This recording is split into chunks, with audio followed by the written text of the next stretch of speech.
All right, we're at chapter 12, video 1. I'm glad you're sticking with this. I know you're tired of looking at me and listening to me, but I think it's for the best. I hope it's helping. What this chapter is looking at are some of the changes that occurred in the first half of the 1800s. So we can look at changes in society and so forth as we start heading closer and closer to the Civil War.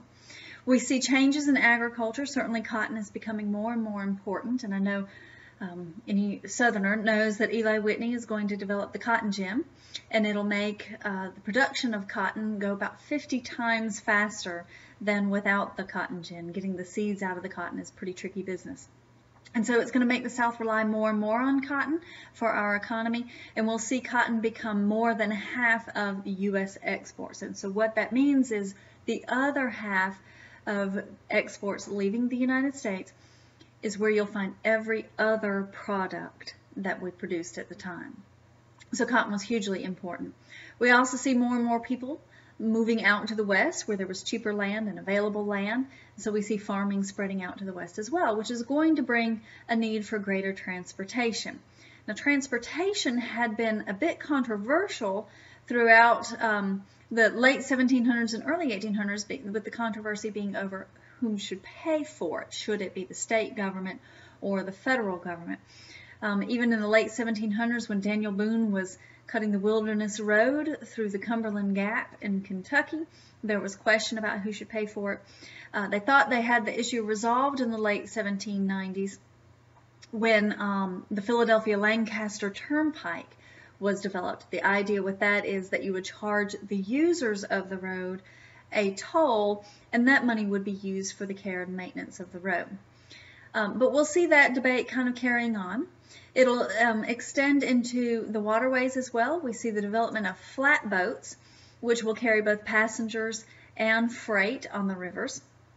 And that then will lead to steamboats, where Robert Fulton and Robert Livingston are going to develop the Clermont as the first steamboat in the United States. And steamboats will be really popular because you don't have to worry about the weather, you don't have to worry about wind currents, you don't have to worry about water currents or anything like that. But you do have to worry if you build up too much pressure on the steamboat, it could blow up. So one minute you're floating along and the next minute you're swimming, hopefully, not drowning. This will then lead to a desire to have rivers in places where it would be useful to have a river. And so we'll see canal building catching on. The most famous canal is the Erie Canal, which goes from the Hudson River in New York City across New York State over to Lake Erie in the Great Lakes. This is going to be one of the ideas of DeWitt Clinton, a congressman from New York, and so it gets nicknamed Clinton's Big Ditch. And it will essentially be a ditch with some locks helping it out, running across the state. So farmers in the Midwest could ship their goods, get their goods through the Great Lakes to Lake Erie and then connect all the way over to the East Coast through this Erie Canal. It will reduce the travel time across New York State from 20 days down to 6, and it'll reduce the cost of shipping freight across New York State from $100 down to $5. We'll see the development of railroads starting in 1828, and railroads will catch on very quickly, and people are going to find them very useful, not only for transporting freight, but themselves as well. You don't have to worry about weather or so many of the other concerns that have been in place. You did have to worry about the occasional fire started from sparks coming out of the trains. We'll see the development of ocean travel as well. It's going to dawn on somebody that it would be a good idea to have regularly scheduled trips from New York to England. And we'll see that develop to where there were 3 trips a week, regularly scheduled across the Atlantic. And that helps farmers know when to get their merchandise to New York so that it can be shipped out. We will see the development of clipper ships, which will make travel across the Atlantic much faster. And that's going to help out with a lot of transporting goods across the Atlantic as well. Now, with early manufacturing, what we had seen in the past was called the putting out system, where raw cotton would come into people's homes and the women then would spin it into fibers, into thread that could be weaved into whatever textiles you want, whether it's sheets or towels or clothes. We'll see that happen.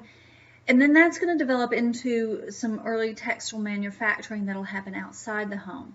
Now, the British were certainly leading the way with the Industrial Revolution, and there was a man named Samuel Slater who will steal a lot of the British ideas and bring them over to the United States, and he'll open the first mill here in the United States.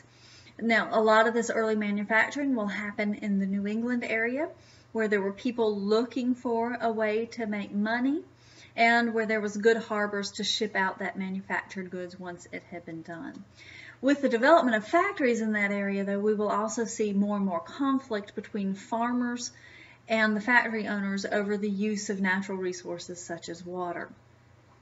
Now, as far as early American technology, we do have some examples of innovators. We have Cyrus McCormick, who is going to develop some farm equipment that will make it you're able to farm 12 acres a day instead of the half acre that you had been able to do before that farm equipment. We'll see Charles Goodyear in 1844 develop a process for vulcanizing rubber, and I have no idea what that is, but it's going to make it possible to have more rubber belts to use in factory equipment, and then of course it will lead to tires, which will be far more useful than wagon wheels. Samuel Morse is going to develop the telegraph, which is a very popular idea, but it's going to take a little while to set up the infrastructure for that, to get the poles and the lines and so forth strung across the United States, but it's still a very popular idea that will catch on. In 1846, we'll see Elias Howe perfect on Isaac Singer's sewing machine, and then we'll be able to see these sewing machines brought into factories for the textile manufacturing as well. So we see improvements in canning and in refrigeration. We see life then get better for a lot of people because they're going to have better access to different kinds of foods, and we'll see our diet becoming a little bit more sophisticated and a little bit healthier. We'll see more creature comforts in our homes, and city life will end up being a little bit better for some of these innovations as well as farm life. We'll also see with the development of manufacturing some different ideas. Like there was a company called the Merrimack Manufacturing Company, which will bring a change in our manufacturing where the spinning and the weaving will all take place in one factory. Now this will require an initial investment of a pretty large sum of money, but once you had invested in it, your expenses are going to be lower because you have one management team to monitor both processes, both the spinning and the weaving.